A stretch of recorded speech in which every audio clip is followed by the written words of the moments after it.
Yeah.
Yo.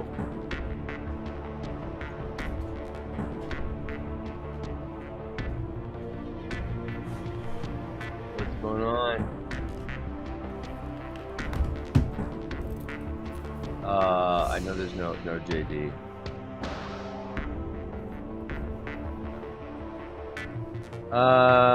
Frogs are kind of all over the place. It's a big duel, but so Iowa, Oklahoma State. Yeah, we kind of bounce all over the place. You and Iowa, yeah, but it's not very close. Mm-hmm. And where were you? No. I mean, where were you last weekend?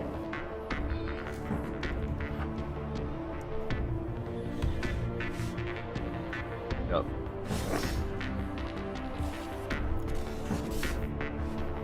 Michigan State.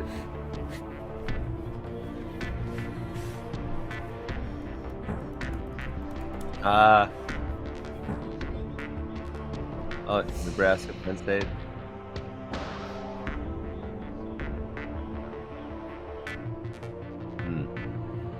A competitive one. That's probably why.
Oh, what's going on, everybody?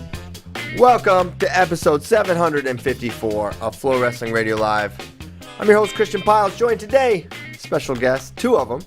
We got John Kozak, the Reverend, Ben Funky Askren, and I didn't know this man owned shirts without buttons, but here he is in a hoodie, very unprofessional. I don't even know who I'm talking to. Shane Sparks. Shane, hello, how are you? Hey, doing fantastic, guys. What's up today? What's up? Plenty is up, Shane. Some good things up, some bad things up. Brayton Lee out for the year is up. That's bad. Disappointed. Got hurt in that Ohio State duel, and that's pretty much it. So obviously hurts for Minnesota's team, and overall 157 has some other interesting things. And I don't know if we mentioned yesterday that the Blade sisters to Arizona State, which I'm confused because I was confused about this. I you know what? I almost tweeted it. I was kind of wise to it though, because when you guys were gonna do it before the Iowa match, I thought Iowa, it's gonna be too obvious. There's no way they're doing it to Iowa. It's something else. And I knew they were just visiting Arizona State, but Arizona State doesn't actually have a wrestling program. Yeah, so I assume that there will be one, and Kim and Art Martori are behind it, and I think Arizona State eventually will have a team. I don't think the Blade sisters would be going there if that weren't the case. Well, but yeah, I mean, I thought they were going to Iowa for sure.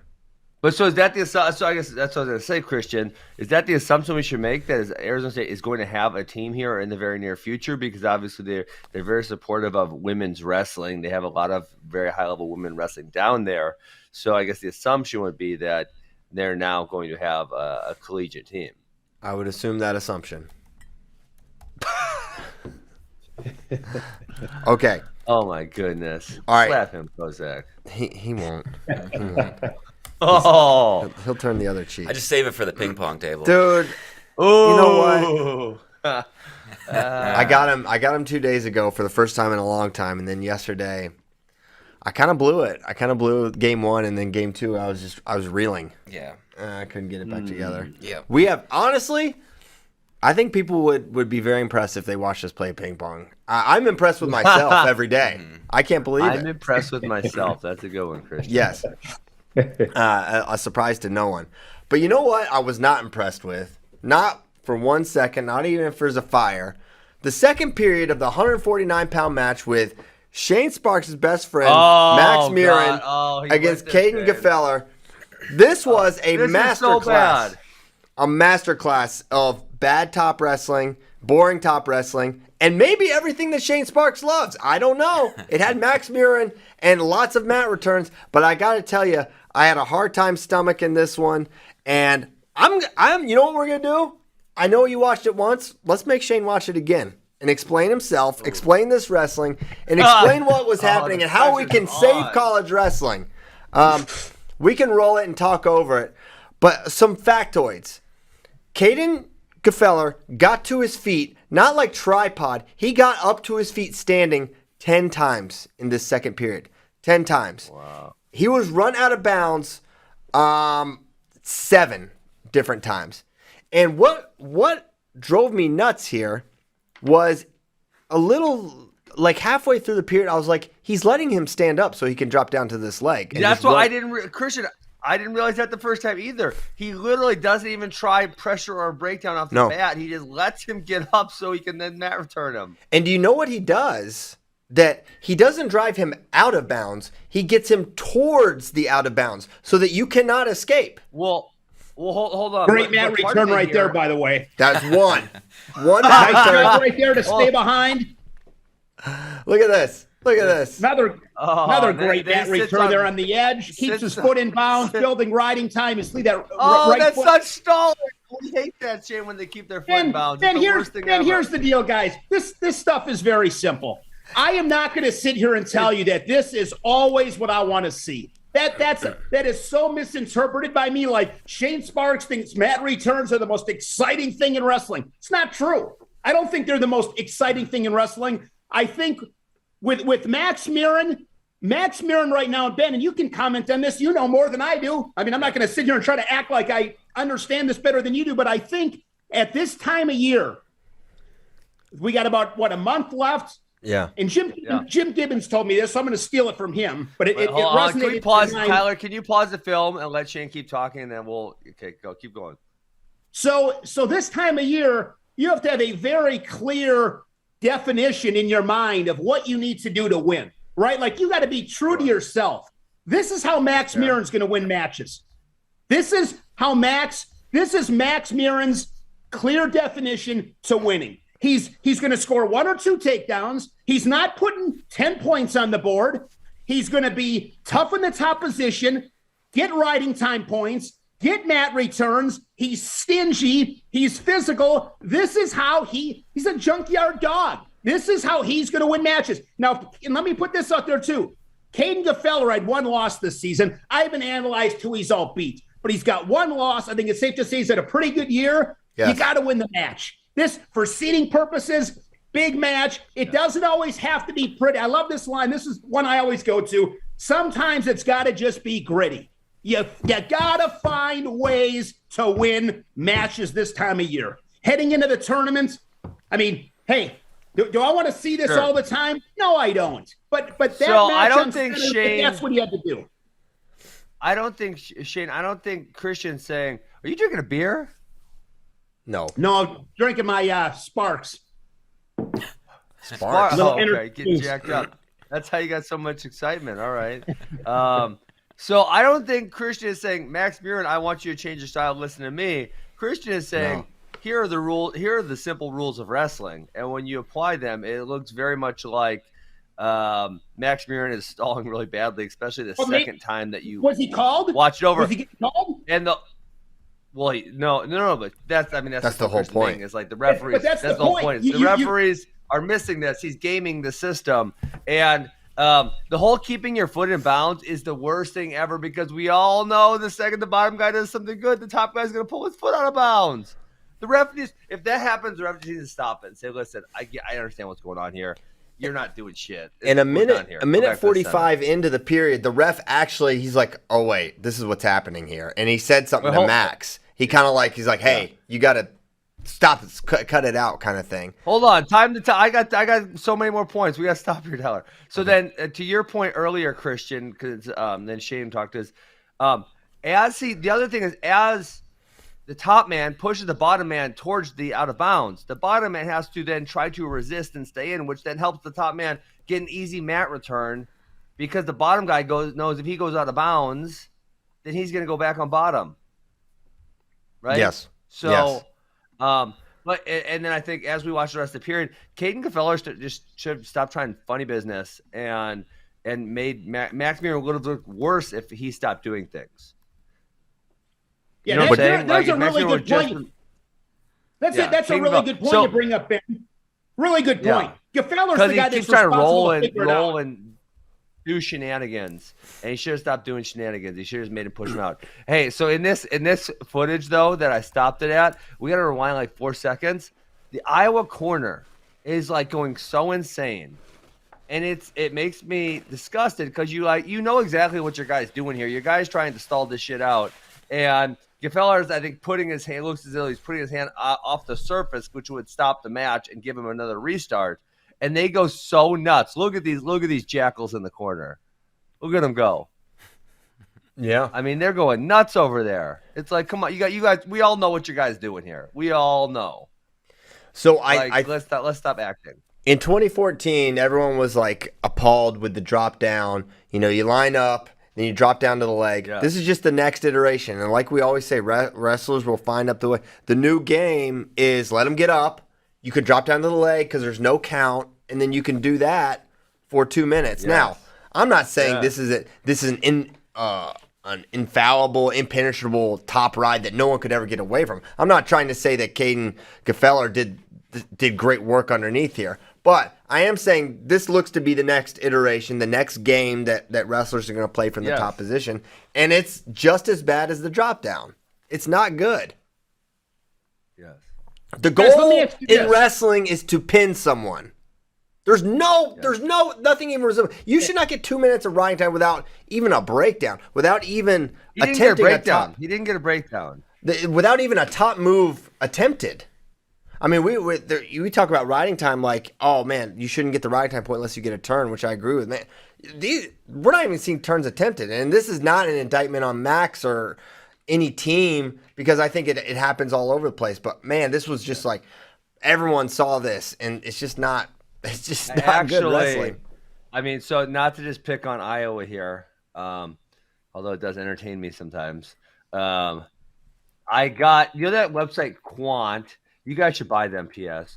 I enjoy some of their stuff. Okay. Someone sent me. I wish I could put this on the screen. Damn it. Yeah. I should have sent it ahead of time. I wish I had put this on the screen, but the athlete they sent me this athlete. They said, "Who is this?" So he has been on the top position for almost 4,000 seconds. Now that's it's a lot of time, a lot of seconds. Guys. Yeah, it's over an hour of seconds. Okay, spend time. He has 0.1 turn attempts per minute, but he has 19 riding points. He only has 3 stall calls against him, and his opponents have 8 stall calls against them. Right, so the bottom guy called for stall. He has only had 8 turn attempts in over an hour of riding. Who is this wrestler? I don't know. Come on, you got any guesses? I know I had my guess. Tony? My guess. Tony Warner? No, it's Aaron Brooks. AB. Wow. Oh my god. AB stalling on top, bro. 8 turn attempts in. I need. Where's my damn calculator? You said you were picking on Iowa, so I thought it was a Hawkeye. No, so I switched. I switched it up. You changed up. Wow. Right. No, well, guys, let me throw this in there about Aaron Brooks, and this is the point I want to make about Max Murin. When you look at Max Murin was winning that match, and Aaron Brooks is a guy that scores a lot of points. We'd all right. Aaron Brooks scored a lot of points from neutral. Not on top. So apparently. I think you guys, right or wrong, let's be honest with something. You guys are absolutely right. There are tactics in wrestling. It's match tactics. When you've taken the risks first and you've scored the points, you've earned the right to dictate tempo. Look at any other sport. In the NFL, you've earned the right to do what? Oh, stalling. Got it. You look at all the other sports, when you take the risks and you put the points on the board first, you've earned the right to dictate tempo. You can call it stalling, whatever. It's part of the game. It's part of sports. And Aaron Brooks, Ben, I love the point you just make. Who's going to rip on Aaron Brooks' wrestling? Nobody. I just did. Yeah, you shouldn't be. You shouldn't be. He only got 8 turn attempts. Who cares? Look at his stats. 66 minutes of riding. Puts up a ton of points. 66. You're right now on Aaron Brooks. I mean, that's the best example you got. Is we went from Max to Aaron Brooks. Oh man. Hey, Brooks. Guys. So Shane, you don't realize that the point that Christian started out the show trying to make, the point that I am then furthering. So we're not just picking on Iowa. I picked on Aaron Brooks, and thank you for the guy who sent me that. Is that top stalling needs to be called more often. There's a lot of ways to top stall, and Christian doesn't like it, and I don't like it. And we want these guys trying to turn, and if they're not trying to turn, because the rule book does say you need to be progressing towards a turn. And if you're not doing so, then you need to be called for stalling, which would then make you let them go, and then you have to wrestle on your feet. Simple.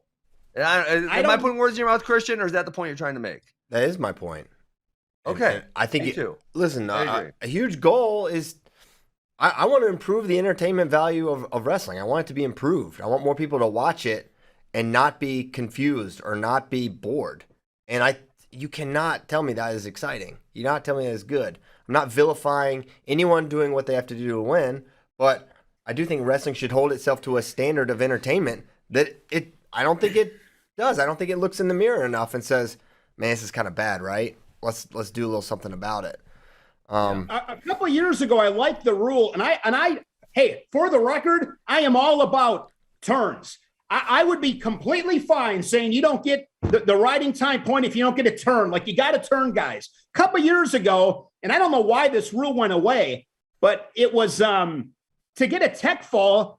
I think it was you had to get a turn to get the 5 points. Yeah, and that went away, and I don't know why. I don't really like that. Terrible rule. Terrible rule. What do you mean it was a terrible rule? The 4-point tech was stupid. If you get up by 15, who cares how? Why? No, but you just said you wanted to see turns. No, I want to see points. If you win by 15 and you don't have a turn, you're not spending any time on top. You're down 14 times. You're just letting him go every time. Yeah, it's great. I'm saying if you wanted the extra team point, you had to turn them. No, but that's great. We want action. If you took him down 14 times, in 7 minutes, that's crap ton of action. So you could take. Man, I mean, guys, are you following? I'm saying that there was action. We want action. There was incentive. There was some, albeit maybe not enough, but there was incentive to turn guys a couple years ago with the rule book. The incentive. No, we just want action. We don't necessarily need turning. We want action. We want points. That's what we want. If you tech ball them by 14 takedowns, that's action. You don't see that a lot. You don't see most guys getting techs or getting some turns. True. Devin Carter was the king of 4-point techs, though. Yeah. Yeah, it's not good though. It's not. I mean, what do you care? I mean, what do we care if someone's putting up 30 points? I mean, that's good, right? It doesn't matter if it's all takedowns. It's probably better. But what is not scoring points is just riding to ride with no turn attempts. Have you guys ever talked about like some of the team scoring? It's like have every match count. It's like, I mean, you'd have to have some restrictions on there, but if you got a stud that can put up 30 some points, he gets to do it. I mean, you'd have to do something, but no, I actually argue. I like the team scoring. I mean, I have this argument with Christian at least once every 6 months. Like, I think a dual format, you actually have to have a good team. An individual national, I don't want to go here today. Individual nationals, you could literally have 4 people on your team, it would be impossible to win a duel because you have 6 forfeits, and you could literally win nationals. That's never happened. Listen, it's feasible. From a statistical standpoint, it is absolutely feasible. Or at least the trophy. You have 4 hammers. No, you can win 100. You can win 100. You can win with 100. The people won with 100 before. Easy. Yeah, Spencer Lee scored 27 last year. 28? It's the total strong. Yeah. What wrestling team has ever had 4 Spencer Lees? I mean, it's a straw man because it's never happened. I don't want to get on that. I didn't want to go there. I just said. I can't let that. I actually like the dual scoring because you need to have a whole team. I think dual scoring's fair. I like the dual scoring. I think it's good. Guys, I'm all about scoring points. I'm all about the stalling. Could they be hitting it more? That's fine. That's fine. Hit them. That's it. But then you got to be consistent. You got to be consistent. But I would also argue you don't necessarily bring them back to their feet. I think the biggest misconception is that when guys are on their feet, it's just so exciting. I mean, that's just not true. Yeah, and well, but if the exchanges are not being exciting there, call them for stalling there also. Yeah. Hit them. I mean, that's fine. Yeah, nail them for stalling.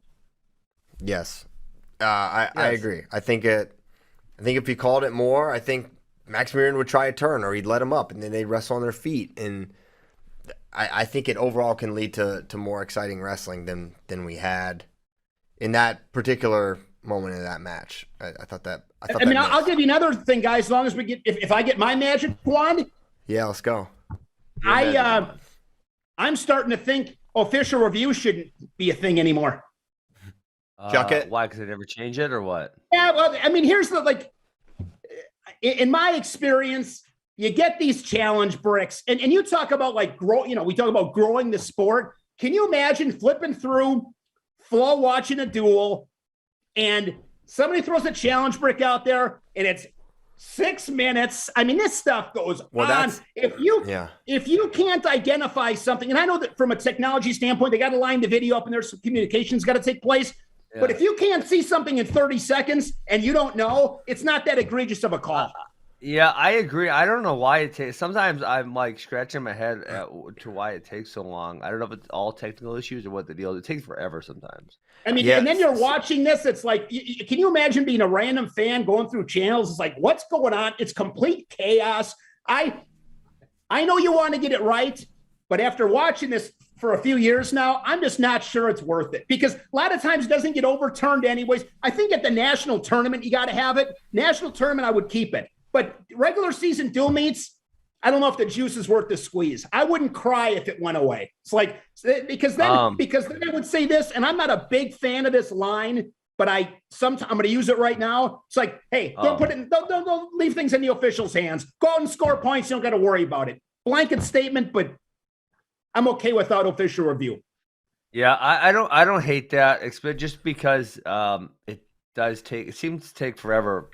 I don't know why it takes forever. It seems to do it a lot. And then they don't really change their calls all that often. I would be curious to see what the actual percentage change is. I got to assume it's pretty small. Yeah, I just think there's a way to expedite the reviews. Mm-hmm. It shouldn't take as long. I don't think it should take as long. We're all watching the same stuff. We see, okay, 2, not 2. He was out. He wasn't out. Just get it going. I think I would, because I think officials are actually, the reviews are not bad because they're really limited, right? You only get a few. So yeah, but officials can review anything at any time they want to without a challenge break. True. Correct. And they get a little liberal with that. And the coaches often yes, will talk them into you got to look at it. You got to look at it. And sure. Depending on which coach it is, they'll be like, "Yes, sir, I will look at it," which I think is not good. But we know those coaches are, and good for them. I mean, why wouldn't you get a free brick out of the deal? But I am not that against it. But if it does continue to, or it takes 5-6 minutes, I mean, it should take a minute. Pull it up. Pull it up. Yeah. Look at it. What do you think? All right. And remember, the NFL has to be indisputable. If you can't dispute it, then move on and just confirm your call and keep it moving. Yeah. But it should not. And the other thing in there would be, and I don't know how they do this, Christian or Shane, but it's like prior to the duel, check the capability. Like, do you have the capability to bring it up quickly? And if you don't, then the review is not available. Right. You know, like if you have the team in place that the second, because to rewind a video shouldn't take long, right? You click back. Here's where a lot of the time comes in. Is when they make the call. The call itself, oftentimes you can make that pretty quickly, but then you got to go back and where's the riding time at? We got to, if there's dead time, we got to go. That's where the chaos. It's like you can identify the call, but now we got to figure out what the riding time is. When did this happen? Yeah. Take riding time out. It's you just sit there. It's like, oh man, it's like getting stabbed by a pencil. I mean, it's not the official's fault. Oh, man. But Kozak's got, who remembers this Justin Zierup, Nick Heflin match from Ohio State, Michigan? It's the reason why reviews should never be taken away, because it was the worst college wrestling call ever. Yeah. Yeah, but John, you got one example. And how many years ago was It's all we need. It's all you need to say, like, refs need to be held accountable by the review. I want to see it. I forgot what it is. Let's play it. I don't know if we can. It would take a little bit to... If we can show it. Guys, these referees do a hell of a job, by the way. I mean, they do a darn good job. I mean, you watch a dual meet, how many calls, of all the calls they make, I mean, by the rule book anyways, how many times do they mess up? Well, I think they all mess up not calling stalling. Yeah, but like I said, I'm talking about like hardcore... black and white rules. The problem with the stall calls is its interpretation by a lot of them. Yeah. Yeah, I suppose so, but I still think there was a period of time when that stalling was called when you saw it, and it didn't have to be it didn't have to be spelled out through some process. And now the next process will be, okay, when someone stands up and you drop to the leg, and how to black and white call that as stalling instead of just, we know what you're doing. Throw up your fist. Guys, I haven't seen him in a while, just because obviously he's hurt right now, and unfortunately I feel horrible. Ferrari's out for the year, but correct me if I'm wrong. He was very good at that. I'm going back to the national tournament last year. Drop down on top, yeah. Mm-hmm. I mean, that's what he would do. I mean, he would drop down, and So that's where right?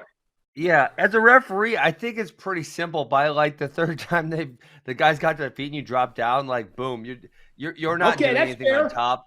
Boom, stalling. Figure it out, Jack. If you can't stop them from getting to their feet and your only solution is to drive them out of bounds and or grab their leg, you just need to let them go. You suck on top. Sorry. Yeah, that's fine. Yeah, something to that effect. I would be totally fine with that. And yeah, AJ was really good at it. And yeah, finishing leg attacks is not a top skill. It's a neutral skill. If you're really good at finishing leg attacks, and let him up and then get to his leg and finish him. I think it would improve it. personally. There's a lot of talk about double leg riding, like it's some big problem. I don't understand this actually. That like I barely ever see double leg riding. It's very rare, and yet I see all over the place. We got to do something about double leg riding. I'm like, how many guys are effectively double leg riding? It's very rare, and I think one, it's rare because I think there's not a lot of really good leg riders out there. Two, leg riding if you're not really good at it, it's sort of risky because you're high probability of getting reversed. Your legs are right there. Most guys in college wrestling know how to get out of double legs. And I don't think it's just like this unfixable problem. Like once you get to double leg, no one's ever getting away. I don't think that's the case. And people act like there's no turns available from double leg riding. I don't think double leg riding is a problem in top wrestling at all. I think it's good and rare. So that's just something I saw as I was perusing the internet before the show. A lot of talk about double leg riding. I think it's fine. I don't have a whole lot of sympathy for guys on bottom. Yeah. Yeah. Oh, we know. Yeah. And a lot of these guys in the YouTube chat, they're being little whiners. They're saying we just want content or something, and what does that mean? That's not the case. They said that the point of a wrestling match is to win, not be exciting. But then within the rules, there are rules to wrestling, and there's a rule called stalling, and we just don't think it is called actively enough, and that's it. I mean, we're not arguing for new rules. Yeah. Although instant death would be awesome. Instant death would be great. Yeah, I'm not arguing for rules. I'm arguing for people to actually be good at what they do. And the top rule literally says you need to be working for a turn. And if you let the man get to his feet 10 times in a period, probably not working to a turn. That's just how it is. Sorry, you're stalling. Let him go. Wrestle somewhere else that you don't have to stall from.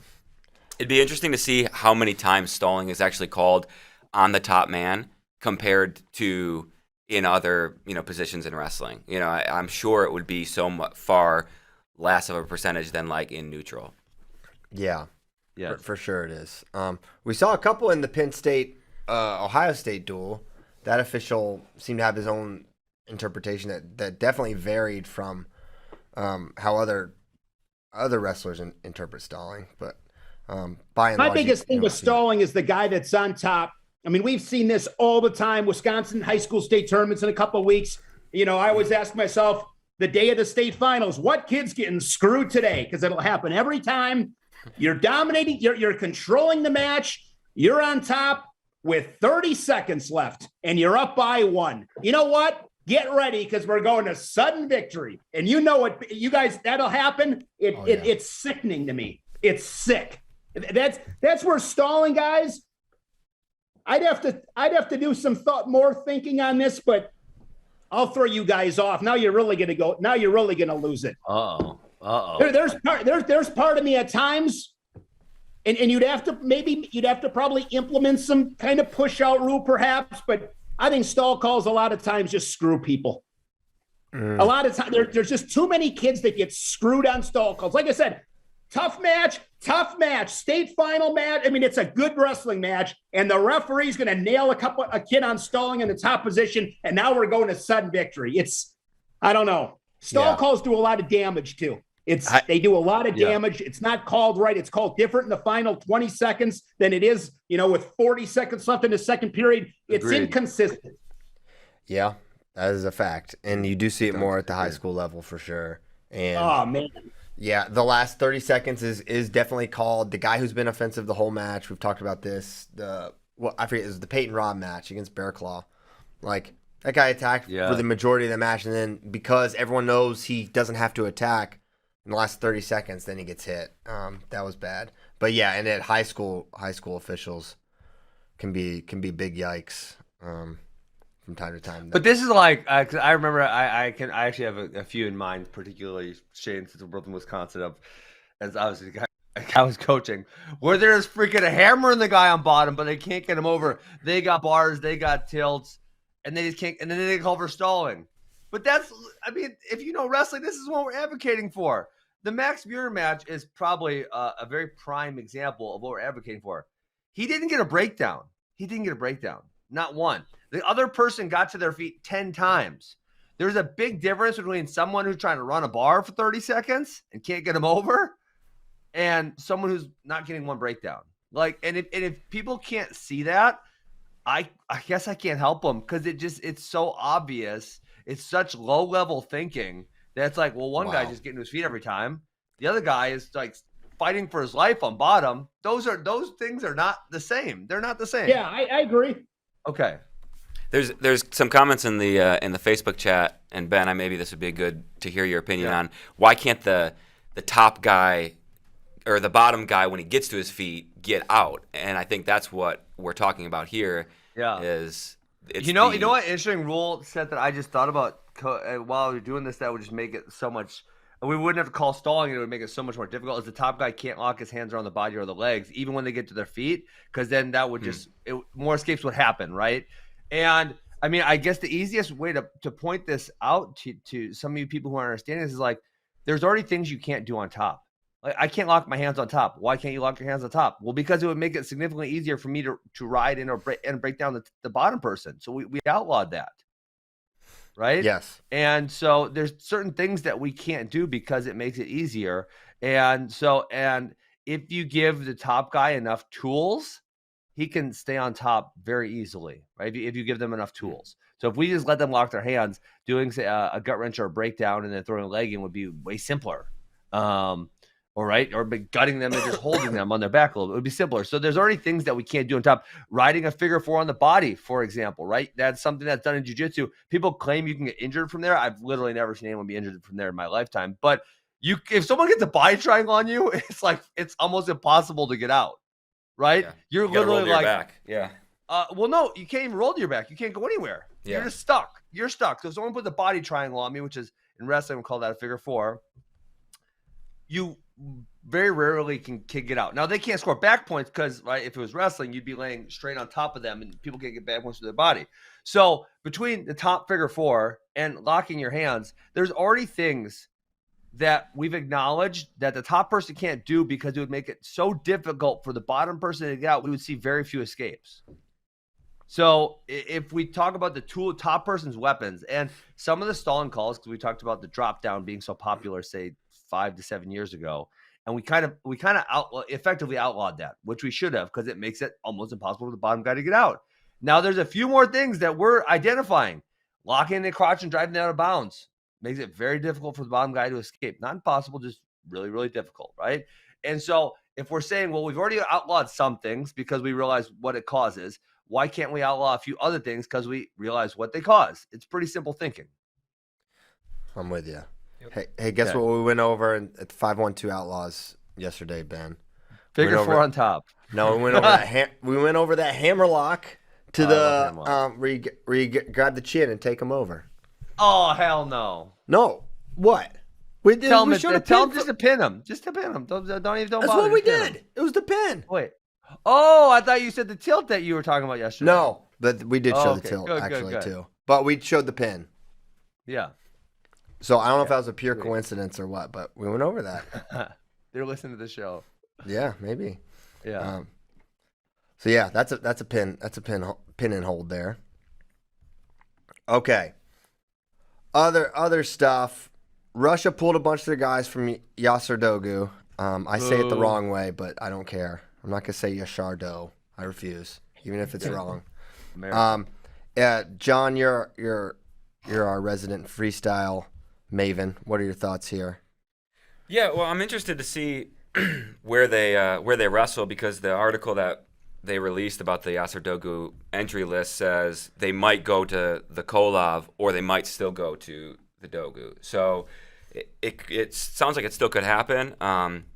I mean, the point is they want Sidakov and Valiev to wrestle off before Euros, which I think is good for a lot of American fans to even just hear the way that Russia decides their team, because it's not like they're just giving Sidakov the spot again, which is like a lot of like American mindset. We think, oh, Russia just decides their team. They're making Sidakov, a world and Olympic champion, wrestle off to go to just Euros against Valiev, who just won the Urigan, and he's the guy who beat Jason Nolf in the finals. So I think either way, we're going to see that match happen before the European Championships, which would be cool. I'm not sure where we'll see the Kolov streamed, but yeah, we'll see. They still could wrestle at the Yasser Doga. Was Valiev the guy that Sidikov hit the Granby against and didn't give up two? No, that was Bitsoev, who Jason Nolf pinned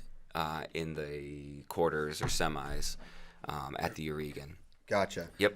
So we have a decent crew going to Yasserdogu. McKenna, Henderson, Megaludis, DeShazer, J.O., Green, Ashnault at 70, LaValle at 74, Marsteller, Burrows, McFadden, 79, Mark Hall, 86, Colin Moore at 97, and Zilmer, who keeps growing, and Gwiz at heavyweight. So a decent contingent headed to Turkey. And there's still a good crew of Iranians and Russians going to the Dogu. Not all of their number ones, but some of the guys who are in contention, like for a number one spot for Iran and for Russia. So it'll be a really good, like, kind of first international tournament of the year for a lot of our guys. Heck yeah.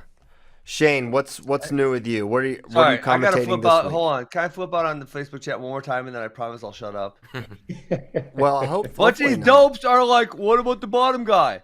Listen, you didn't hear me whining about Kirk Flitt when he was sitting on his knees not doing nothing, and Tony Cassiope was just double thigh-prying him. I wasn't pleading his case at all because he didn't do shit to earn it. But if the bottom guy gets to his feet 10 times. 10 times. So, Ben, why doesn't he make an adjustment? He's not Make an adjustment 10 times? If I'm Caden Gefeller, guys, I already explained this to you, Shane. If I'm Caden Gefeller's coach, I am working on technique with him, right? But like I said, Shane, if we all of a sudden said that the figure four or body triangle is legal in folk style wrestling, Shane, you could say whatever the hell you want about technique. If I get a body triangle on you, I'm gonna ride you for 74 hours. You are not getting away. If I body triangle, you're not getting away till the period's over. That's it. So there's techniques the top man can do, which make it very, very difficult. And if we don't outlaw them, they will be used. Okay, so right now they're not outlawed, correct? I mean, I'm using the. It's stalling, and it should be, but yeah, we should be more clear. As far as Murin the other day, and I know you guys aren't vilifying Murin, but as far as yesterday, as far as that match with Gefeller went. After it happened a couple of times and clearly stalling wasn't being called, he didn't make any adjustments. And if you're Murin, why would you make any adjustments? Because you're able to do it. So Shane, he actually did make adjustments, but they were all crappy adjustments, right? And I said, as the period went on, he tried to do more and more risky things to get out, which actually led to be worse for him, right? He tried some rolls and some other things, which were worse. So yeah, but the ref. So I'm curious here. Excuse my ignorance on this. Yeah. If you're Gefeller, why get to your feet then? I mean, was his better option to stay on the mat and create something without popping up? That's possible. I mean, yeah, that's definitely possible. So Iowa actually does a really good seal series. You watch a lot of the guys; they seal, so then the bottom guy or the top guy can't get two arms under. Gefeller clearly wasn't doing that or hand fighting correctly. So yeah, I probably would have tried some type of seal series or something else. But I mean, also, he probably had the notion that at some point, if Max Murin doesn't do anything, he will get called for stalling. So I'll just keep getting on my feet. Yeah. Well, after about 2 or 3 times, I'd probably be like, yeah, I'm not going to chance this anymore. I got to do something different. Yeah. So if I'm commenting as Caden Gefeller's coach, I might have different comments. I'm not, right? I'm commenting as someone who's watching wrestling, who understands the rules of wrestling, who would like to see better wrestling happening. Indeed. Okay. So we've covered that. Shane, are you commentating anywhere? Are you anywhere this week? Let's see here. Purdue Northwestern on Saturday, and then Iowa Nebraska Sunday. So it should be 2 good duels. I think. Purdue in Northwestern. I think Northwestern is 3-4 in the Big Ten. Purdue's 4-3, and I'm looking forward to that one. Got a handful of toss-up matches that'll be fun, and then Nebraska Iowa. Nebraska's always a fun dual meet team because they got some hammers. You know, they got some really good guys. Murin Lovitz, so that'll be good. I'm looking forward to that one. Yeah, that'll be a good one. Labriola Kemmerer. Labriola's giving him some I remember one a couple years ago in Iowa City that was really close. Yes. Hey, we didn't talk about Vens losing to Braunagel yesterday. I know. I saw that. The Braunagels look like $1 million. Year. They look great on Sunday. The Braunagels looked fantastic on Sunday. Wait, no. No, one Braunagel. One of them got majored by Dean Hamidi. Okay. No, I'm going on Sunday. Yeah, that's right. That was Wisconsin. On Sunday, they both looked really good. Like, both of them looked great. But they're both having. I mean, Danny's he's 12-8 on the year. So Zach's record can't be very good either. I follow them and they're having a rough go, but I couldn't believe he whooped up. So Zach, let's see, Zach's 10-6, but he whooped Taylor Vens. Yeah, Vens is one of those guys where you never know quite what you're gonna get match to match. Sometimes he beats Aaron Brooks. Sometimes he loses to, he got, 12-6 to Braunagel it's pretty jarring loss for him. Pretty rough. So yeah, on the year, Braunagel, he lost 8-2 to Weiler, who is just as up and down as they come. 8-4 to Isaiah Salazar. 5-2. The Paz is on a slide here too. He's having a real rough go.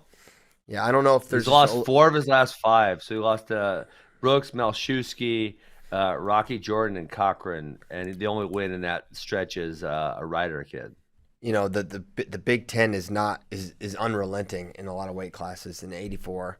I mean, even someone like Wroblewski, obviously not. That's not an off. There's no coasting against someone like that, right? You have to be ready. Well, it's a different season. I mean, last year Poznanski, I'm assuming he wrestled 3-4 dual meets. The Big Ten's the national tournament. This is a whole nother ball game now. When you gotta, he was a true freshman last year, making weight a bunch of times. I don't know if it's a factor with him or not, but it's a Big Ten grind now. I mean, it's a different animal this year compared to last year. Yeah, he only had 4 duels last year. 6 in a row. So Paz only wrestled 4 duels before Big Tens. He was 3-1 with a loss to Owen Webster. And then he gets 3rd at Big Tens, I believe. Then 4th at Nationals, maybe? Yeah. Yep.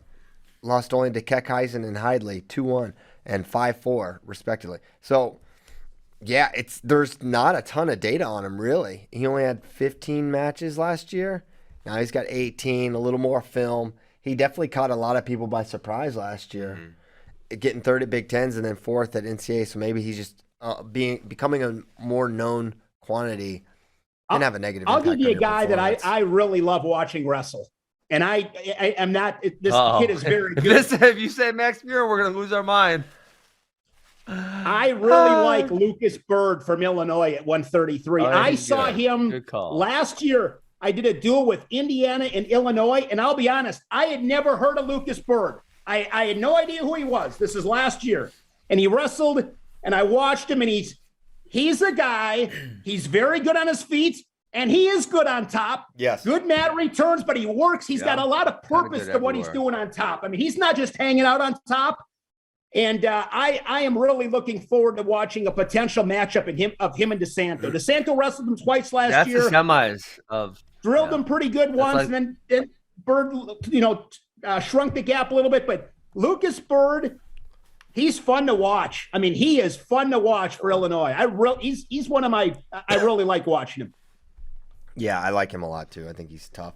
Only loss on the year is to Madrigal when Madrigal had that crazy Michigan State Open where he beat Ragusin, Bird, and Foley. Now Foley's coming back. Foley's Foley back. had a great weekend. Great weekend, knocking off Cannon and Ragusin. He really handled Ragusin in a way. I mean, Ragusin just left his legs too open. Was just like a little overly aggressive, and Foley kind of peppered his legs and was able to get this take. I got to make a public apology to Rayvon Foley because I do this thing. I do this thing. You got to own your mistakes. Sometimes you just got to own your mistakes. Fair. So I really screwed up. I do this Monday medal stand for Big Ten, and I remember Foley beat Cannon, and I forgot that they wrestled.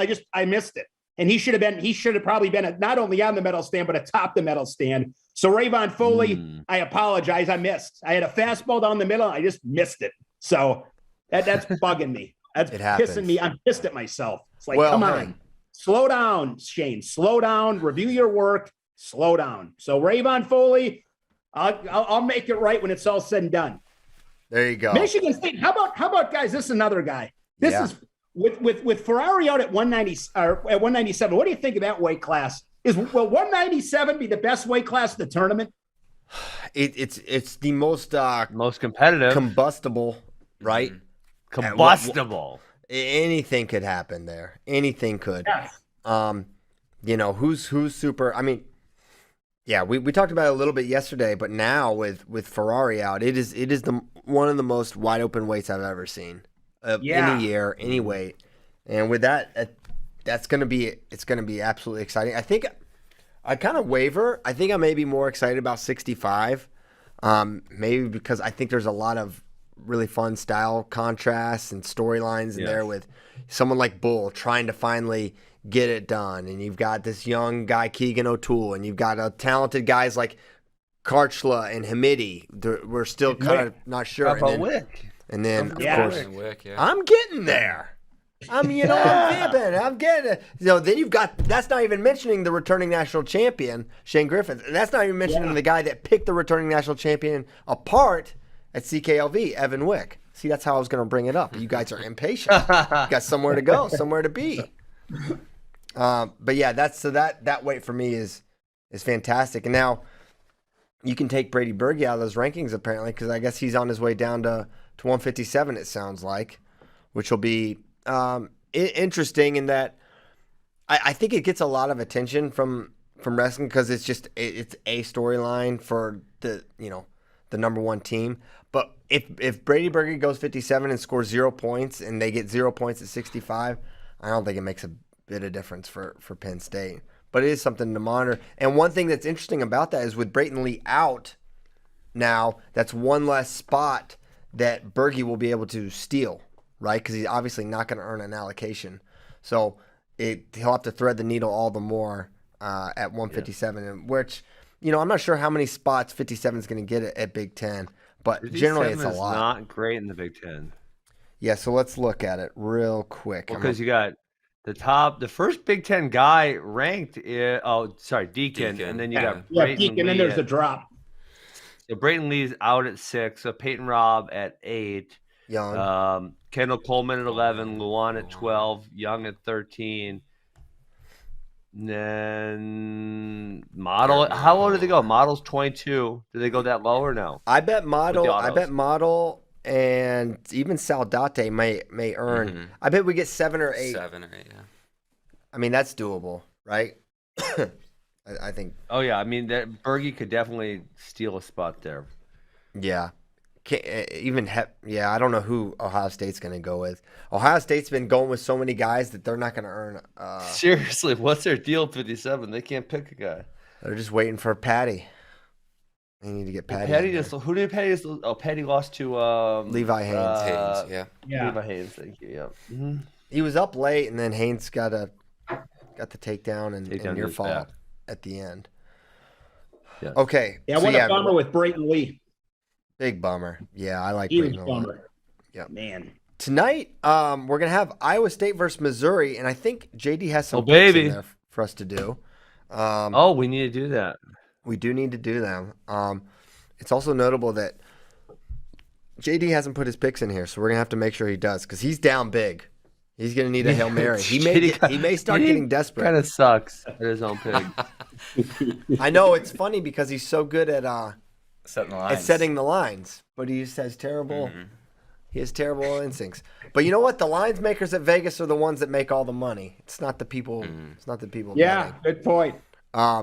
Okay, so he put 5 different matches in here. Starting at 125, Kyson Terrakina versus Noah Certain. He's got that as a pick'em. Kyson just lost to Teskey.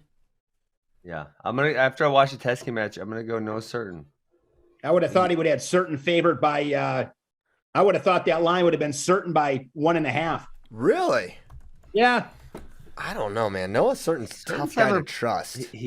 He is kind of up. He's up and down, no doubt. But he can score. I mean, he can score some points and do big things. I mean, he's entertaining. I feel like he's been better this year. 16-5. He lost to Courtney Lamont, Ayala twice. Yeah, that one Ayala was tough. Terekinas had a good year, though. Terekinas had a good year. I actually think Terekina gets this. I feel good about it. All right. So you've got certain. You're just gonna pick all the Missouri guys. So I guess Shane, you would take certain there. I like to know a certain point. Yeah. I think he's tough. He's good. Next up, Alan Hart versus Ian Parker. Hart a 1.5 favorite here. So I think this one should be a pick 'em. So this is Ian a pick 'em all the 8-1 way on the year. Only losses to Max Murin at 149. He has no losses at 141.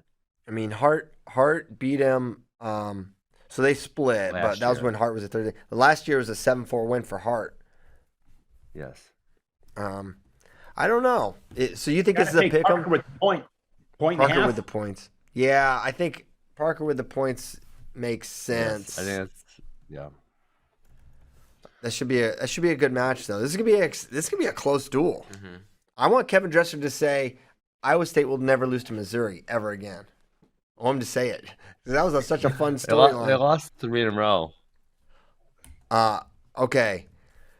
David Carr, a 9.5 point favorite over Jarrett JQs. I think I'm going JQs on this one. Way too many points. Way too many points. JQs he's many things, but one of them is hard to score on, and he tries to slow it down. And Holschlag held David Carr to a major.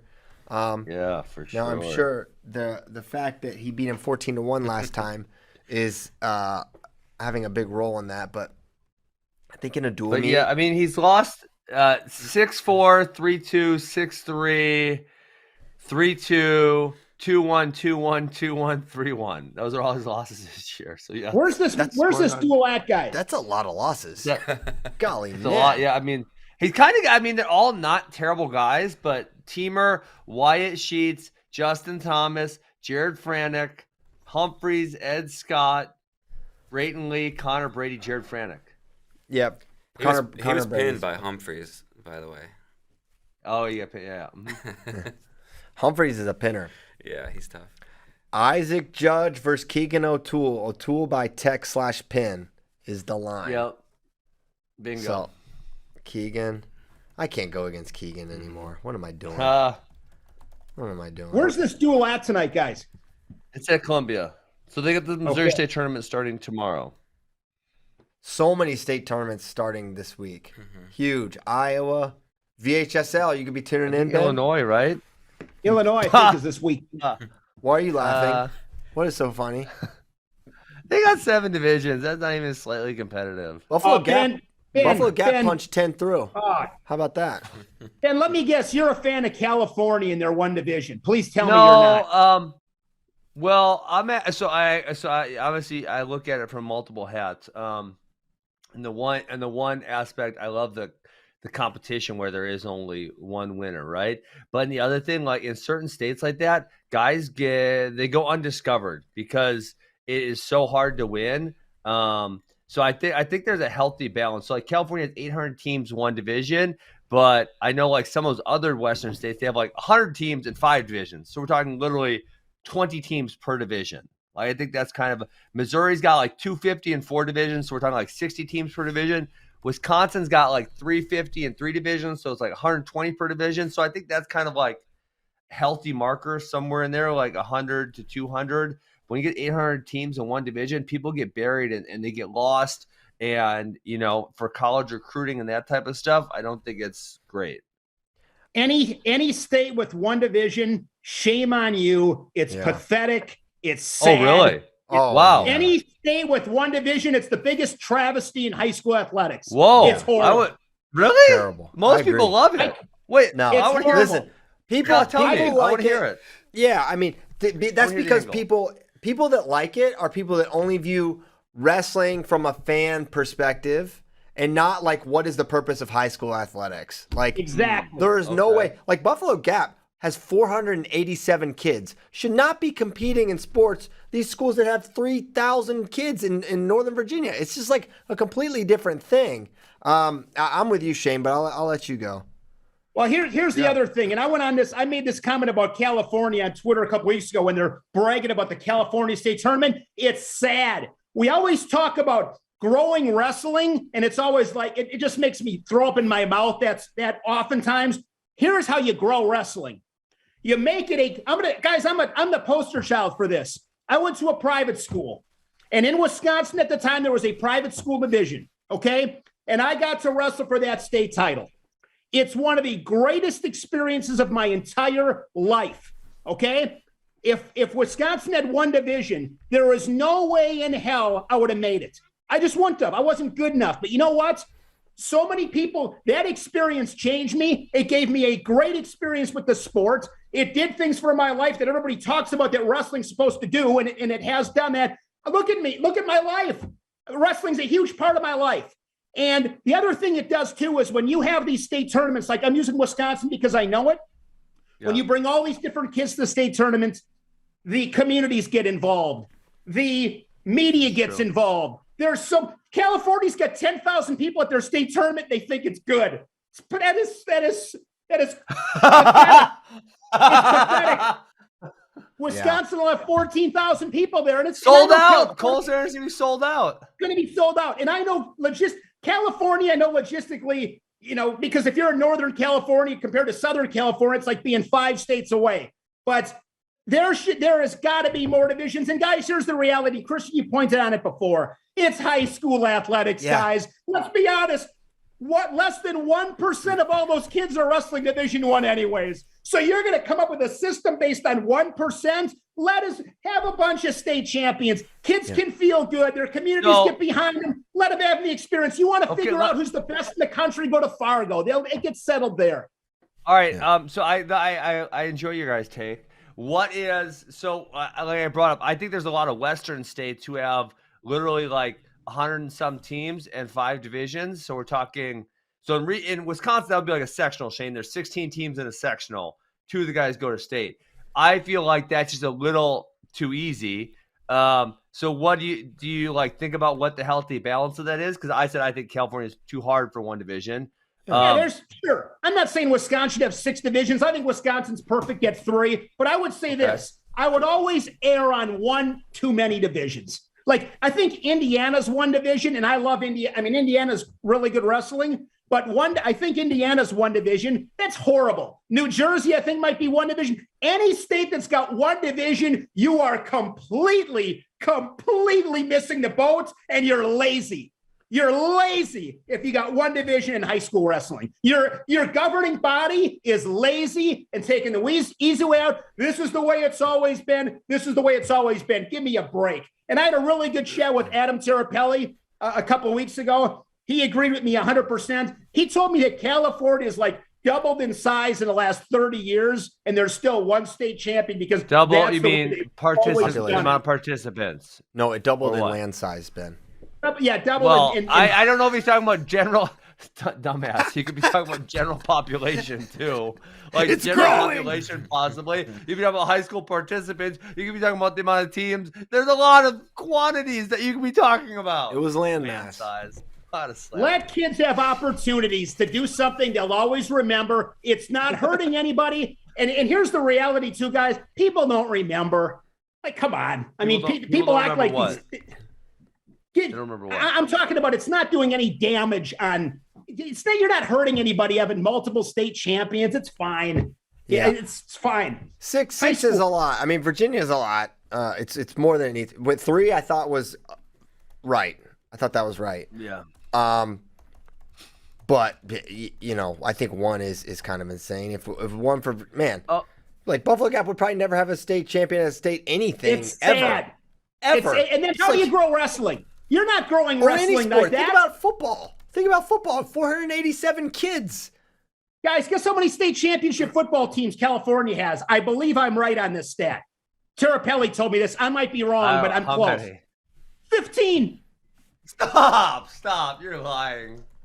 And I got to tell you, based on the size of California, I don't think, who cares if they have 15? But then let's have a bunch of wrestling state champs too. It's high school. It's high school. Yeah. I'm with you. I'm looking this up. Hold on. Which state has the most football championship? Oh, that's not it. I mean, I think Wisconsin has 7. I think Wisconsin has 7. Do.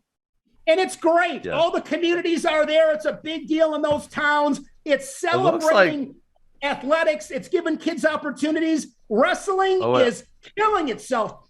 Wrestling is killing itself in California. No, you're right. It's 15. So they went from they were at 4. They went to 5, and then in 2015 they went to 15.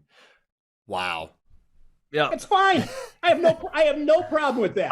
So I'm gonna balance you guys. I agree with your point on high school athletics. It's not, we don't need one division, but you don't want to make it so easy that every single kid qualifies for state or whatever. And I'm telling you guys, in a lot of the Western states, because I recruited them when I was at Arizona State, I would go to the thing, and then I would look like, oh wait, there's how many teams are in this division? There's only 23 teams in this division, and there's 16 state qualifiers. So you got some dudes with 7 and 24, and they're qualified for the state tournament. It's not.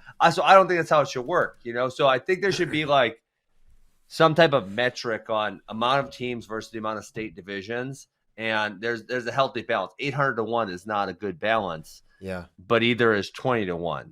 Completely agree, and that is a byproduct of the going from 3 to 6 in Virginia, really 7 with private, is you've got automatic qualifiers just by making weight. That's not good. And it wasn't that way. Why, guys? Seriously though, why is it so bad? Who cares? The best guys are going to win anyways. But the whole point. I mean, so if you ask me what the point of athletics is, Shane, it's you learn lessons that then carry you on to life, right? Yeah. And so, yes, when something is too hard, you're not going to learn it because you're just going to give up because it's too hard. Like if I said, hey, Shane, go run a 4-minute mile. You're not going to try really hard because it's kind of impossible where you're at in life, right? And so you want people to work hard to try to accomplish things. But then on the other end, if they're too hard, you're going to have a defeatist attitude toward it. But if it's also too easy, you ain't need to do nothing. You're going to go to state just by – oh, Jesus. Uh-oh. You're going to go to state just by showing – Uh-oh. Hold on.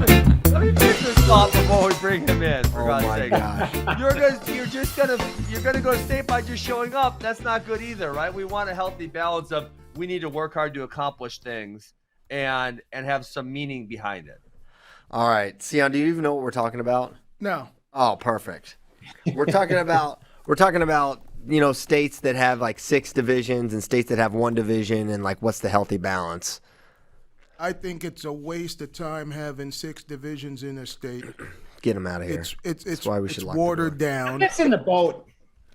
You know what? Yes, it's watered down. Who cares? CP, do you think the states need 6 divisions? No, but I don't think 1 is right either.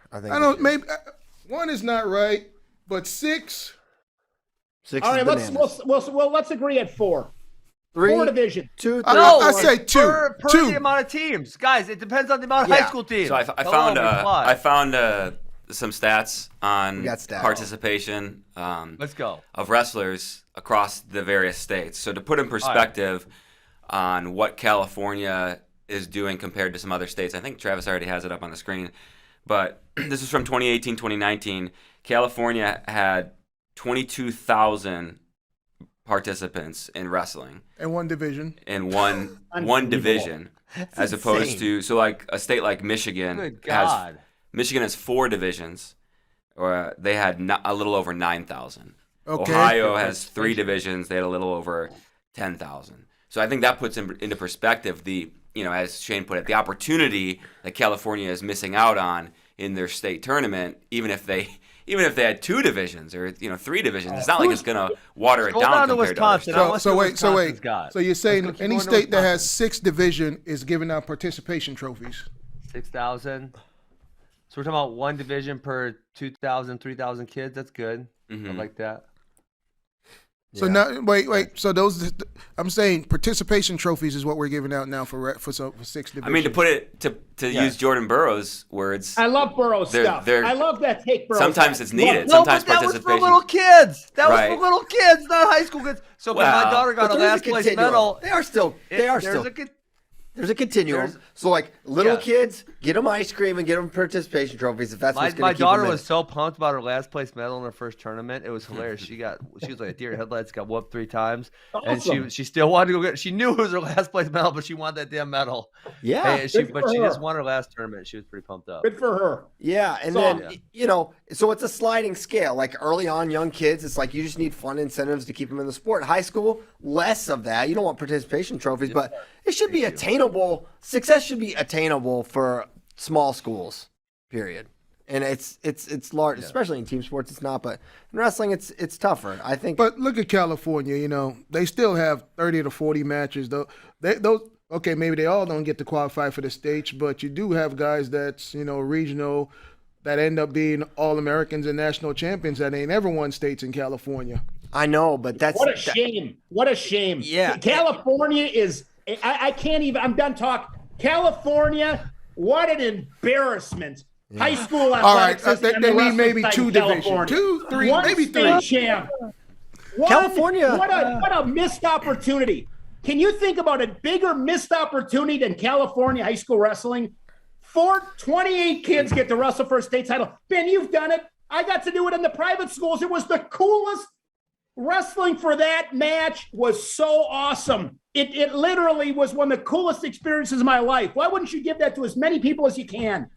And here's the bottom line, guys. I never wrestled in college because I wasn't, I had made some decisions, wasn't good enough. You can slice any way you want to. It was a great experience. I'm very thankful for it. It's California. Well, we're talking about their high school division, but at the same time, California needs college teams. Absolutely. That's another part of the equation you could work into this. Yeah. Man, I thought I was animated, man. He's worse than me. I got a full. Because this to me with California having one high school association is beyond. It is so beyond asinine to me that I can't even wrap my head around it because it's such a miss. It is such a miss. I've never known anyone to be so mad about this. I mean, I think California should have more than one division, but Shane's losing his damn mind over it. The fun thing about having Shane on is you never know when you're going to step on a Shane Sparks landmine and just get an explosion about something. I had no idea. This might be number one. This is probably number one for me. Really? In high school wrestling, it's number one. Yes. This fires me up more than anything else in high school sports is California with one division in wrestling. It's weird. So Shane, can you start like a petition in California to start, split the divisions? Start the petition, Shane. Change.org. Yeah. Change.org. Change.org, baby. People need to do that. People need to do the right thing there. I mean, guys, this is just common sense. Common sense. Yeah. And like I said before, and I agree with it. 15 state champions in California football. I'm fine with that. Got it. You got one. But, hey Shane, have you ever seen the sign which says right when you walk in the door, leave common sense before you walk in? Before you enter California, leave your common sense. At your house. Now, when I worked at Bridgestone, that was actually like a guy. There was a sign on the guard gate. They had like a little quote: "Leave common sense at the gate before you enter." Yeah. Before you get to California, leave your common sense. Yeah, California's killing it right now. Okay. So we've settled down. Sorry about that, guys. We got off track a little bit. That way, you Christian, you nailed it right. You hit a landmine. I apologize. How did that even start? I don't know, but we'll get back into it again if we don't move on. All right. I actually have no idea how we got there. Max Murin, something. Something Max Murin. No, it was not Max Murin. It was not Max Murin. It was Murin. Okay, CJ Kemp asks, 133 match between Ohio State and Minnesota was boring to the point Shane started talking about Olympic snowboarding. As a commentator, is it hard to stay engaged in matches like that? It is sometimes. Yeah, sometimes it is. Plus, and I don't remember how that got going. It was I watched, Shaun White the night, I think it was Thursday night. I watched Shaun White, do the snowboarding. I like to talk because when you're doing a broadcast on TV, you can see it. So I don't got to give you every little detail play by play. So I like talking about, I don't mind doing that. I like talking about wherever things go. I'm good with. I like as an announcer, I like the authenticity. If it's boring as crap, you just say, this is boring. And then the viewer knows, you know what you're talking about. You're not trying to lie to them. You're not trying to get them engaged in some boring ass match. Tell them the truth. This is boring. Yeah, I mean, what these dudes are 0-0 first periods are trapdoor. I mean, I'm not down with 0-0 first periods. I want to pull my hair out. It's like, but there you guys go again. 3 minutes on their feet. It's got to be exciting when they're on their feet. Like neutral wrestling is so much better. That's not wait. God, Shane. Not all 0-0 first periods are boring. There could be 0-0 first. You got to score some points. Yeah. People want to see points. Christian and I are on team action. Yes. And if you're on top, or if you're on bottom, or if you're on your feet and you're stalling, we want you to be called for stalling. Sure, I'm with you. There. Okay. There it is. I don't think Christian know what action is. I know what action is. He's never gotten any action. I get plenty of action. My life's action-packed, baby. All right. Shane Sparks released a list of top wrestlers to win their first national title. With Ferrari being out, should there be a 97 on his list? Probably not, because there's too many guys, right? That's why I don't have a 97 on there, because I don't know. Well, who would be the favorite? You told me right now, guys, Cam Caffey, I think, was ranked once upon a time like around 20. Around 20. Rough start. Lower than 20. We looked yesterday. If you told me right now Cam Caffey wins the national tournament, I'm not shocked. Can Cam Caffey win the national tournament 197? Yes, he can.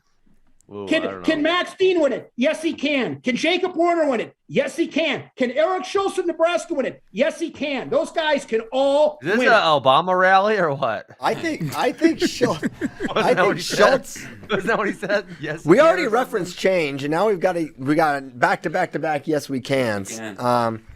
You know what? Why not? I think so. That's why I don't have 197 on there, because I don't have a guy where it's like, now that Ferrari's out, Jacob Warner, it's his to win. Like it's not how I think. There's so what a few about guys the Wyoming kid? The Wyoming kid, Buchanan, beast. Yeah, Wisconsin kid that wrestles at Wyoming. Yes, he is. Yes, he is a Wisconsin kid. There we go. And what about one guy that I thought was going to be in the top 10 by now? We're talking about Wisconsin. Is the Wisconsin 97 pounder? Braxton. He's not look at the camera. Stop looking at them dudes. Look at us. Look at the camera. All right, man. Look at the camera. Turn the other way. Thank you. I was thinking Braxton Amos was going to be, he had that great freestyle season right before college, and I thought he was going to be a world beater this season. I think his season been a little disappointing, but then again, and you just got to get hot when you get to NCAAs, which he's proven in the big tournaments he could score. Yeah, I mean, we'll see. We'll see what happens at Big Ten's NCAAs with Braxton. Obviously, I was high. Most of us were really high on him coming into this year, and hasn't materialized how we thought. I don't think he's on that list yet of guys that I could see making a deep run, but we'll see how his Big Tens are. But look at it. What was it? Branch from when he was freshman year at Oklahoma State? I know, but that's just like one time ever that happened. Yeah, one time in 30 years, right? Yeah. That's what we're talking about. You got Carl Frohofer, who made the finals, too. We got a Fraunhofer reference. Yeah. We got Fraunhofer, Mark Branch. Trent Heenick, the Iowa State heavyweight, went from the 11th seed also to the finals. Oh, 11 seed. Callback. But 11 seed is like, Miles Martin won it as an 11 seed. But, there you go. but Braxton hasn't had a Miles Martin type of season yet. He beat a number of guys that year. I think Schultz might be the odds-on favorite this year as far as who's had the best season. Really? He's up there. Yeah, he's right now. Max Dean and like Schultz are still and the front runners. Max Dean and Schultz. It'd be great to see him. He's one of those guys. He's been to the national tournament 3 times. He's been 2-2 all 3 times. He was a 3 seed. He was a 2 seed. I'd love to. I'd be really happy for Eric Schultz. I kind of forgot he was 3 seed in went 2-2. Seems like he's You been know, around the other forever. one is Stephen Buchanan, because I'll read you his stats. He's got the winner. He's got a 7-3 win over Schultz. Yeah. He beat Brucky. He beat Rocky Elam. Bastida. And so his losses, he lost to he beat Bastida also. He lost to Ferrari, and then he lost to Pence. And I want to say he was winning the Pence match, and he got caught in cradle and deck. He'll never lose to Pence again. I think it's probably never say unlikely. never. Yes. I'm saying it.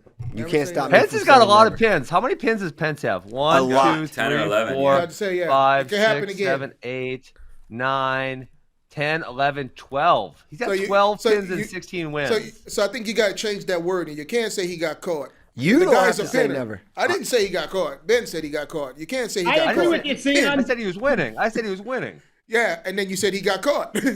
If the pinner guy's a pinner, Okay. he did what he was supposed to do. He pinned him. I hate the term. That's another landmine. He got caught. I hate that. Oh, we don't- Yeah, hate he it. got pinned. We can't have 2 Shane Sparks landmines one day. Yeah. You know, listen, let's call it what it is. And I don't care what Coach Brand said about Del Garbino caught Cassiope. That will never happen again. Del Garbino Hey, them. that's Hey, right. how do you feel That about was his that, Sean? move. Shane, how do you feel? That was his move. No one's saying he pinned him. didn't win. Yeah, no one's saying he didn't pin him. No one's He saying might pin him again. No. In a roll through? Maybe this time Cassiope Hey, won't try to yeah. ride him. How many times did you catch Kale on his back? Never.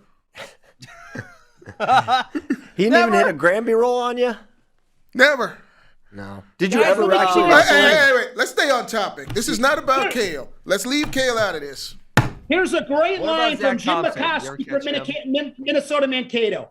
There's not a cowboy that can't be thrown and a horse that can't be rode. That's college wrestling summed up right there. That's very true. Except for No, Kale. Sion, you he just can't said be you- rode or throwed. You just said you couldn't ride Kale. You never caught him. But I didn't say somebody else couldn't. I just said I never did it. All right. To change it, what he's saying is like not a cowboy that can be whatever. What was it say? Say that again, Not a Shane. cowboy that can't be a cowboy that can't be thrown and a horse that can't be rode. Yes. the way it is. Does it mean I'm gonna College ride that wrestling. horse? No, somebody else could ride that horse. That doesn't mean I'm gonna get on him and try to ride him. Yep. There you have it. Let's get rid of the so-and-so got caught. The word got caught should never, ever be in wrestling ever again. Exactly. You know, Hold on, it hold isn't on. accurate. even if the guy's out there whooping my ass and I pin him, I don't want to hear later on I got lucky. I won. Exactly. There needs to be- No, Exactly. sometimes you Got get him. lucky. You can get lucky Guys. in wrestling. Are you No. guys insane? Listen, one chance here. There needs to be something that we say when something totally unreplicable happens. That's unexpected. There are things that are unreplicable that happen in wrestling matches. There are things that are El not Garbino. likely to occur again. Whatever you want to call it, caught, lucky, call it what you want. We all know it happens. We all know there's things that are not going to happen again that happen in wrestling. So you can hang on the cliches or throw the cliches out, but that happens in wrestling. So the vernacular you use, whatever, but it And- happens. And hold on, and to add to your point, Christian, it's an accurate depiction. Like if I want to tell you what happened in a match, I want to give you an accurate depiction. Can some dudes say they got caught when they didn't really get caught and they were getting their ass whooped and they just want to make an excuse? Yes, they can say that. But the Del Garbino is probably the best example we have right now. Yes. Is that ever going to happen again? We don't know. It's Yes, no, we it's not do. going to happen Sion, again, it's guys. disingenuous. We It's don't- It's not going to disingenuous. happen. Well, It can happen again. time Never out, say time never. out. Guys, I'm on Sion's side on this one. Hear me out on this. That's not the what right you're side of telling history, me is- Shane. Here, now listen. So what you're telling me is that in Division I wrestling, these guys are all pretty good. That the fact that Del Garbino could do that again is just crazy. He's a Division I wrestler. Exactly. Absolutely. It's absolutely Guys, crazy. he was getting worked over and he's getting turned It to his doesn't back, matter. and he bridged through. All right. Hey, Hey, Again. I'm gonna go back to another Guys, Iowa and State here's what you're reference. forgetting. Richard If Shaw. Tony Cassiope shows up that day and he's not ready to go, maybe he's got some relationship problems. Maybe he's got some other things that are distractions. in his Now I'm life. bringing his girlfriend. Relationship problems. Those are Relationship guys. problems. Hey. Oh my my gosh. Del We're talking about Garbino could be showing up. Del Garbino could go out there. It's like, you know what? I pinned him last time, and I got Del confidence. Garbino stole his girlfriend. Send him a message on Instagram. No, I will promise you this, guys. If Cassiope wrestles him again, Cassiope will take him seriously. I promise you that. Agreed. Not that he didn't the first time. He just got a little overzealous. Bro, you think he wouldn't take him? He was taking him over. Eric Guerrero told me this, guys. Eric Guerrero said this to me once. I'll never forget it. He told me that when you toe the line in college wrestling, if you don't think that guy across from you is a threat, you're in trouble. Like you better not ever think, oh, this can't happen again. No way. No way, guys. Of course it can happen. It's wrestling. To say, oh, it'll never happen again? Come on. I'm not saying it's likely or I would pick it, but I'd never be like, that'll never happen again. No way. I'm going to agree with Shane. Thank you, Shane. Man. CP? Yeah, you're my guy. You and I have developed a bond that is unbreakable in the last 10 minutes. This is that should shake you to your core, Shane. Shane, that should be your first sign that things have gone very, very wrong. Okay, that should be. Wait. Some alarm should go off. You're like, wait, hold on. I completely agree with Sion. Let me backtrack. Wait. You know what do you? CP, you agree with me a lot. In fact, CP, outside of the camera, CP comes to me for advice a lot, CP needs advice or he needs help. He comes over to Sion. Hey, Sion, I need a favor. Yeah. And just like the Godfather, I go, what can I do for you, my son? Oh, my God. So, Oh, my God. And this is where to throw this in there, and I'm going to market this, okay? I need to. Oh, market it. When you watch Sesame Street as a little kid, okay? And I don't know if Sesame Street's a thing anymore, but they always say the letter of the day was, P. If you want to be good at wrestling, master the letter P. And I'm going to give you a few. Preparation. Position. Master P? No. Stop. Just stop, Shane. Stop. Ben, God, don't cut him off. Hear me out. Let me finish this point. And you know what else I added? I'm done. Every time you wrestle, it's like a recipe. You don't want to have a cup of salt when it requires a teaspoon, but you know what else every great wrestler has? A teaspoon of paranoia. A teaspoon. Like you better understand every time you toe the line that, like I said, that guy across from you, he's a threat to what you want to get. He could be a Russian spy. A little bit of paranoia, just a pinch. You bring that up, Shane. How many number one seed goes out there and facing the chump in the first round and got knocked off in NCAAs? Very rare. But it's happened. It has happened. Yeah, number one, number two that goes out there like this guy shouldn't even is a wild card. He shouldn't even be there. Got it. Guys, no one's arguing that unpredictable things don't happen. It's like this is anyways. And no one's arguing that. Again, obviously you should take people seriously. You should try to beat their ass. That none of that takes away from the fact that in our vernacular, we need a phrase for using big this words. Guy was beating this guy up, and then this other guy pulled this lucky move out of his butt and pinned him. No. Okay. That's the other guy. All it means is the other. Hey, okay. To tell the two halves. One half, one team's up by 20 points. The other in the second quarter or the second half, the other team comes back and win. Did they get lucky? Yeah. Well, you want to know, but no, a pin. Did they get lucky? Back by 20 points. Did they just not a pin. Wait. Did they adjust? Did they adjust and to overcome the win? This is not. One team came back. This is somehow, some way. I got your shoulders flat. It's not the same thing. It is the same thing. He made an adjustment. Now listen, if I got on top and put you in a bar and ran you over, all right, wait. All right, look at it this way. Look at it this way. You're out there whooping my ass. I know I can't beat you on my leg, so I'm just gonna be going out there and trying to throw you and pin you. But that's my strategy. So my strategy finally worked. Is it be lucky, or was that my strategy all along? Ben, stop engaging. This is never going to end. They're just entrenched. He's got to go. All right, thank you guys. Thank you, Shane. Thank you, Sion. I think. We give up. We're out We're of out. here. We quit. Show's over. I'm sorry. Goodbye. Thank you.